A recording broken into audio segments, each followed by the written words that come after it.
Bonjour, dans cette vidéo, je vais vous expliquer comment étudier le signe d'un polynôme en fonction de la variable x, et ce, à l'aide de la construction d'un tableau de signes. Nous allons commencer par l'étude de signes d'un polynôme du premier degré, c'est-à-dire d'un binôme de type ax plus b. Si je construis la fonction du premier degré f de x égale ax plus b, je peux représenter son graphique, et son graphique sera une droite dont l'équation cartésienne est alors y égale ax plus b. Cette droite vient couper l'axe des x en un point, dont je vais appeler l'abscisse x0. Donc cet x0 est ce qu'on appelle la racine de la fonction, ou le zéro de la fonction du premier degré. Alors, si je veux étudier le signe de ce binôme maintenant, je vais construire un petit tableau simplement constitué d'une ligne horizontale et d'une ligne verticale. À gauche de la ligne verticale, je vais écrire l'expression que j'étudie. Et la ligne horizontale représente en fait, mon axe des x représente l'ensemble des réels. Et donc sur cet axe des x, je vais indiquer la valeur particulière qui est donc la racine de ma fonction du premier degré et donc la valeur x0. Mais la définition d'une racine, c'est que c'est la valeur de x pour laquelle le y est égal à 0, pour laquelle la fonction est égale à 0, donc pour laquelle ax plus b est égal à 0. Et donc, dans mon tableau de signes, au niveau de x0, je peux tout simplement indiquer 0, puisque à cet endroit-là, ax plus b vaut 0. Ensuite, je vais aller regarder ce qui se passe à droite de ma racine, donc à droite de ce x0, je vois que ma fonction se trouve au-dessus de l'axe des x, c'est-à-dire se trouve du côté des y positifs. Alors si mon y est positif, cela signifie que ax plus b est positif, et je vais donc venir indiquer un plus à droite de mon 0 dans mon tableau de signes. Par contre, à gauche de ma racine, ma fonction est en dessous de l'axe des x, et en dessous de l'axe des x, les y sont négatifs, et donc si y est négatif, ax plus b est négatif également, et je place un signe moins. Mais évidemment, ma fonction du premier degré n'est pas toujours une droite croissante comme celle-là. Je pourrais tout à fait avoir une fonction du premier degré qui a comme graphique une droite décroissante. Alors cette droite a toujours comme équation cartésienne y est égal à x plus b. Elle a toujours une racine que je vais toujours appeler x0. Et si j'étudie le signe, cette fois-ci, de ax plus b, je vais donc faire un tableau de signes de la même façon, avec ax plus b à gauche. Je vais indiquer x0 sur mon axe des x. Au niveau de mon x0, mon expression x plus b est bien 0. Mais cette fois-ci, si je vais regarder à droite de cette racine, je vois que ma fonction est en dessous de l'axe des x, ce qui signifie que les y sont négatifs. Et si y est négatif, eh bien ça veut dire que ax plus b est négatif également. Et donc je vais venir placer un moins à droite de mon 0. À gauche de mon 0, ma fonction est au-dessus de l'axe des x, et donc au-dessus de l'axe des x, les y sont positifs, et je vais placer un plus à gauche de mon 0. Alors, vous voyez qu'on obtient dans un cas comme dans l'autre deux tableaux de signes qui sont en fait différents l'un de l'autre. Néanmoins, on va pouvoir résumer ces deux cas en une seule phrase, en une seule règle, si on se souvient finalement de la différence entre cette droite croissante ou cette droite décroissante. Lorsque nous avons une droite croissante, cela signifie que la pente de la droite est positive. Et la pente, c'est le A.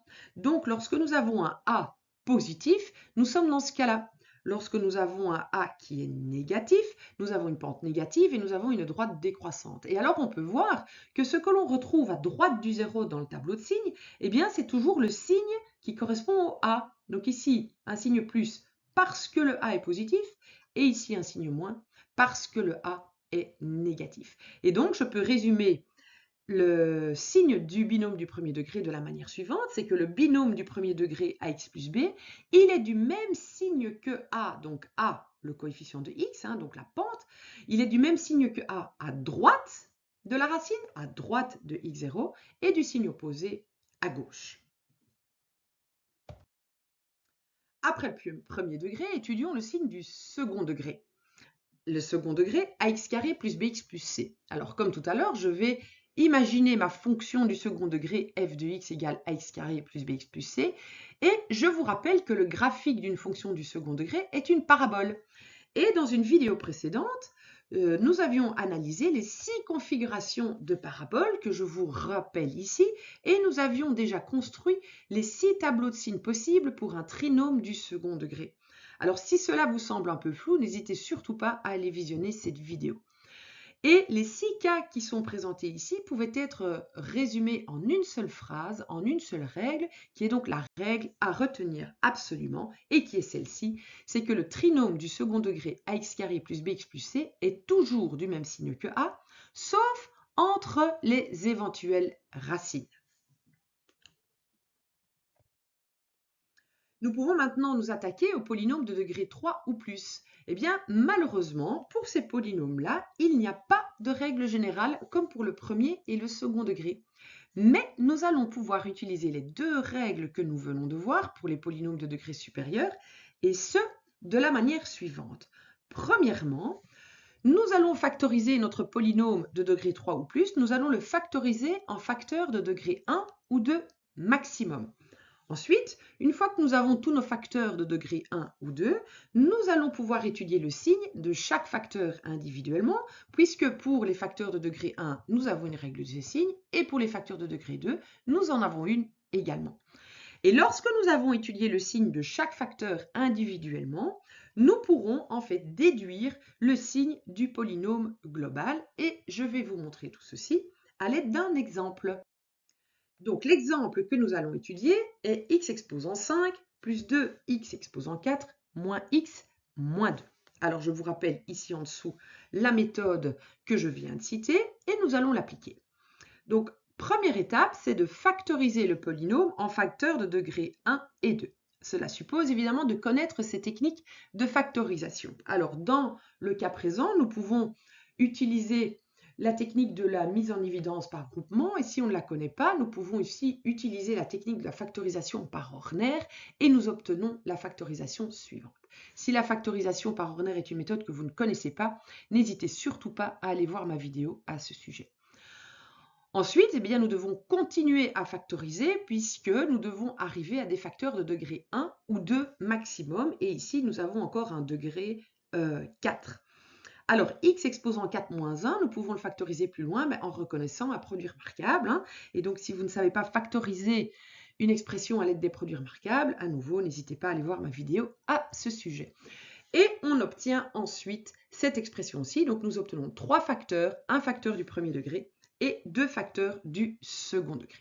Donc, à ce moment-là, la première étape est effectuée.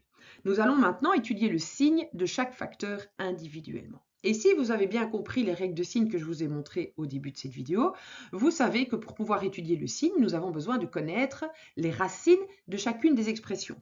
Donc d'abord, nous allons rechercher les racines, les zéros de chaque facteur. Pour le premier facteur, eh bien, x plus 2 est égal à 0 si x est égal à moins 2. Pour le deuxième facteur, nous avons que x carré moins 1 est égal à 0 si et seulement si x est égal à plus ou moins 1. Et pour le troisième facteur, eh bien, x carré plus 1 égale à 0 est une équation qui n'admet pas de solution, et donc ce facteur-là n'a pas de racine. Une fois que nous avons toutes les racines, nous allons pouvoir commencer à construire le tableau de signes. Donc, à nouveau, une ligne horizontale, une ligne verticale, et la ligne horizontale représentant l'axe des x, nous allons placer sur cet axe des x toutes les racines de tous les facteurs, et attention, il faut les placer par ordre croissant. Donc je commence par le moins 2 ici, ensuite moins 1 et 1. Dans ma colonne de gauche, je vais indiquer les différents facteurs et je vais placer un facteur par ligne. Donc je vais faire une ligne dans mon tableau de signes par facteur. Une fois que mon tableau est construit comme ça, eh bien, je peux appliquer ma règle de signe. Première ligne, x plus 2, facteur du premier degré. Je vais placer le 0 au niveau de la racine de ce facteur et j'applique ma règle. À droite de mon 0, j'indique le signe du a, c'est-à-dire du coefficient de x, ici 1 qui est positif. Donc à droite de mon 0, je mets des plus. Et je vais placer un plus au niveau de chaque valeur particulière que j'ai indiquée sur mon axe, mais aussi chaque fois entre deux valeurs particulières et au-delà. Donc je place autant de plus que nécessaire suivant le nombre de racines que j'ai dans mon tableau. Donc à droite de mon 0 plus, à gauche de mon 0 moins. Je passe à la ligne suivante, x carré moins 1 second degré, donc j'applique la règle de signe du second degré. Je place mes zéros au niveau des racines de ce facteur-là et j'applique ma règle. Un facteur du second degré, un trinôme du second degré, est du même signe que a étant le coefficient de x carré, ici positif, est du même signe que a partout, sauf entre les racines. Donc, je vais placer des plus à l'extérieur des racines et je vais placer un moins entre les deux racines. Troisième facteur, ce troisième facteur n'a pas de racine. Il n'empêche que j'applique la règle du second degré. Une expression du second degré est du même signe que A. Partout sauf entre les racines, mais s'il n'y a pas de racine, alors c'est tout simplement est du même signe que A partout. Donc, pour ce facteur-là, je vais placer des plus partout dans mon tableau de signes. À ce moment-là, donc la deuxième étape est terminée et je passe à la troisième. Alors, déduire le signe du polynôme de départ, eh bien c'est très simple. Si on se rappelle que chaque ligne ici représente un facteur, ce qui signifie qu'il faut multiplier les lignes ensemble. Et ce qui est bien dans la multiplication, c'est qu'on a une règle de signe très facile. Plus par plus donne plus, moins par moins donne plus, moins par plus donne moins. Et donc vous devez imaginer que vous multipliez un nombre négatif par un nombre positif par un nombre positif, et évidemment, ça va vous donner du négatif.